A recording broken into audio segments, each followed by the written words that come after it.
내가 20살 때의 이야기이다. 나는 당시 유흥업소에서 일하고 있었다.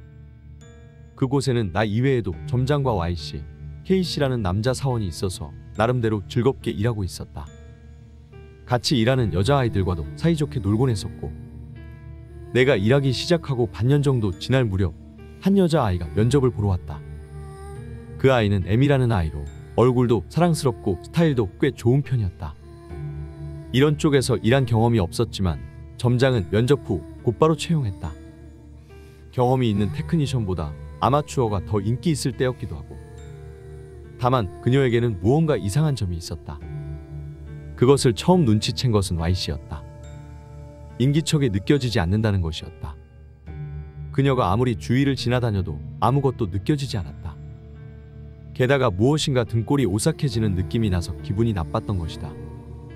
그 이야기를 술자리에서 점장에게 했지만 기분 탓이겠지 라는 정도의 말로 잘 들어주지도 않았다.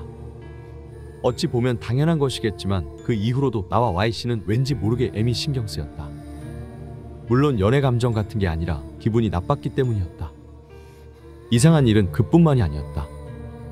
우리 가게는 기본적으로 여자아이는 자기 방에서 대기하는 시스템으로 손님이 오면 방을 골라 들어가는 것이었다.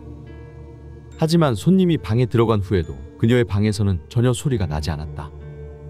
혼자 있을 때라면 이해가 간다. 하지만 손님이 들어가 있을 때도 소리가 나지 않았다. 보통 손님이 들어가면 이야기 소리든 어떠한 소리라도 반드시 나기 마련이다. 그리고 손님이 돌아간 후에 사용한 수건 같은 걸 밖에 내놓으면 우리가 수거를 하게 되어 있었다. 그런데 그녀만은 아무것도 내놓지를 않았다.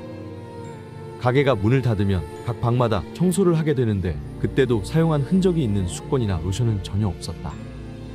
샴푸나 입욕제도 아침에 준비한 그대로 전혀 줄어들지 않은 채였다. 여자아이가 직접 가져온 것을 쓰는 경우도 있기에 그래서 그런가 싶기도 했지만 그녀는 출근하면서 아무것도 가져오지 않았다. 게다가 손님들도 돌아갈 때는 보통 만족스러운 표정으로 나오지만 그녀의 방에 들어간 손님은 달랐다.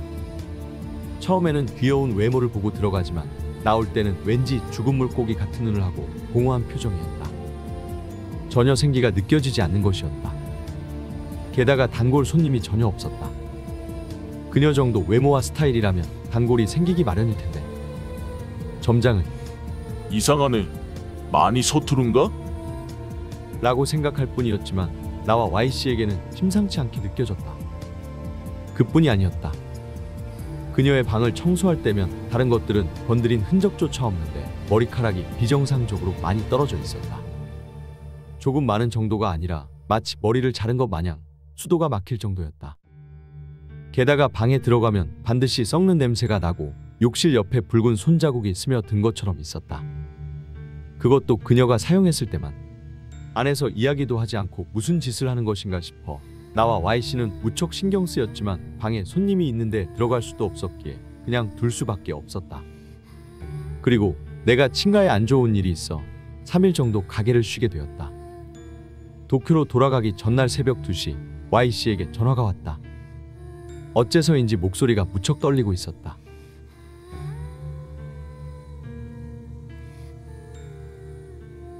장난 전화인가 싶어 끊으려는 순간 목소리가 들려왔다. 혜스냐, 나다. 역시 M은 이상해. 가까이 가지 마라. 왜 그러세요? 무슨 일 있으신 거예요? 나는 귀신 같은 건 안 믿지만 M은 분명 살아있는 사람이 아니야. 네? 나 위험할지도 모르겠어. 어쩌면 좋지. Y씨는 진심으로 무서워하고 있는 것 같았다. 자세한 이야기를 묻자 처음에는 가까이 하지 않는 게 좋다던 Y씨였지만 나의 끈질김에 조금씩 이야기해 주었다. 아무래도 내가 없는 사이 Y씨는 M을 조사했던 것 같았다.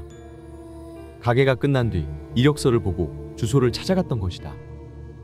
거기에는 맨션이 있었지만 그 방에는 아무도 살지 않았다.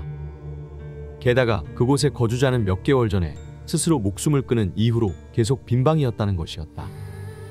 Y씨는 옆집 사람에게 이력서에 있던 그녀의 사진을 보여주며 이 사람인가요? 라고 물었다.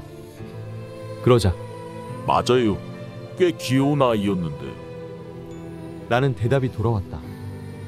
이때 Y씨는 본능적으로 무엇인가 위험하다는 것을 느꼈다고 한다. 그리고 다음날 그는 결국 그녀의 방을 들여다보았다고 한다. 나 봐버렸어. 봐버렸다고.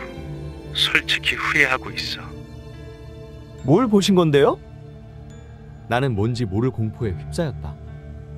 알았지? 절대 가까이. 거기까지 Y씨가 말했을 때 전파가 흐트러지며 지지직거리는 소리가 나며 전화가 끊어졌다. 여기까지 들은 것만으로도 나는 너무나 무서웠지만 솔직히 전부 믿을 수는 없었다. 확실히 M의 주변에는 기분 나쁜 일들이 많았지만 영혼의 존재를 부정하고 있던 나에게는 이해할 수 없는 것 투성이었기 때문이다. 하지만 그렇게 생각할 수 있는 것도 그때뿐이었다. 도쿄에 돌아온 첫날 Y씨는 아무 일도 없던 것처럼 일하고 있었다. 전화를 했을 때만 해도 그렇게나 무서워하고 있었는데 나는 일이 끝난 뒤 Y씨에게 말을 걸었다. 그러자 Y씨는 묻지 마. 부탁이니까 묻지 말아줘. 라는 한마디를 남길 뿐이었다. 그리고 그는 그 다음날 지역국에서 기다리고 있는 사람이 있어. 라는 수수께끼의 말을 남기고 사라졌다. Y씨의 소식이 끊기고 한 달 정도 후 그는 M의 이력서에 써있던 주소에서 사체로 발견되었다.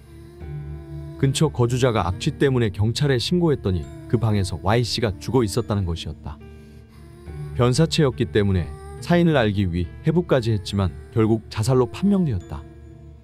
사인 자체는 질식사로 희귀한 것은 아니겠지만 대량의 머리카락이 기도와 식도에 가득 차서 그것 때문에 사망했다는 것이었다. 그때 나는 눈치챘다. Y씨가 없어지자마자 M의 머리카락이 단발이 되었다는 것을. 설마 하면서도 나는 공포에 질렸다. 그토록 온몸이 떨리는 공포는 태어나서 처음이었다. 그 아이는 도대체 뭐지? 그리고 이틀 뒤 이번에는 점장이 사라졌다. 지옥국에서 기다리고 있는 사람이 있어. 나는 Y와 같은 말을 남긴 채 그리고 점장이 사라지고 일주일 후 M도 가게를 그만뒀다. 도대체 M이 어떤 존재였는지 이제 와서는 알 도리가 없다. 다만 내가 나중에 안 바로는 내가 일하기 2년 전 M과 같은 이름의 아이가 그 가게에서 일하다 스스로 목숨을 끊었다는 것뿐이었다. 실제로 그 아이가 귀신이었는지는 모르겠지만 내가 태어나서 처음으로 겪은 공포였다. 지옥국에서 기다리고 있는 사람이 있어.